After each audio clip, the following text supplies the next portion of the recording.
Female athletes are actually much more susceptible to joint injuries than male athletes. They're about twice as likely to be injured at the ankle or the shoulder, but most significantly, they're about 4.5 times more likely to suffer a non-contact ACL injury, that's an injury to the knee joint, than their male counterparts. And this is so important for us to consider as coaches and athletes because there are things that we can do to lower our injury risk. So we really need to prioritise injury prevention as part of our training strategy.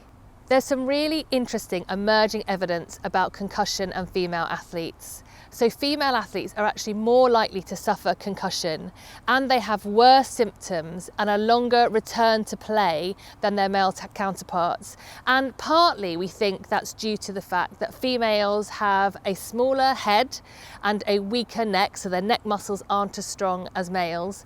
And what that means is the acceleration of the head is greater, and it's that acceleration during that whiplash type maneuver that means that the brain suffers traumatic injury. Injury is really complex, and injuries happen because a number of risk factors align at a given moment to cause an injury.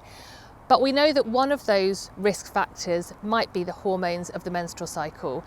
The evidence at the moment is inconclusive, but there are suggestions that estrogen influences the laxity or the looseness of our joints. So estrogen interferes with the collagen of our joints. It makes our joints looser, and as such, it means that they're less stable, and so they might be more prone to injury. Now, we know across the cycle there are times when estrogen is higher than at other times, so in particular before ovulation, just before halfway across the cycle. So we're waiting to see what the evidence shows in the future, but at the moment we know that time of the cycle might be one of the risk factors involved in injury. We want to empower women to feel like they can exercise at any time of their menstrual cycle and be able to do exactly what they want to do.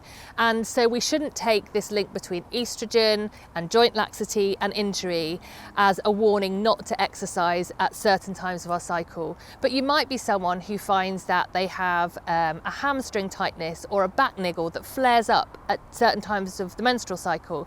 That's why tracking your cycle is great. But if you are someone who finds that happening, then it's just really important to be aware of it and to find strategies to cope with it. Maybe that's a different type of warm-up, a more thorough warm-up, maybe that's taping or some work with your physio. If you enjoyed this clip, feel free to follow the links on screen for more interesting articles and free courses from the Open University.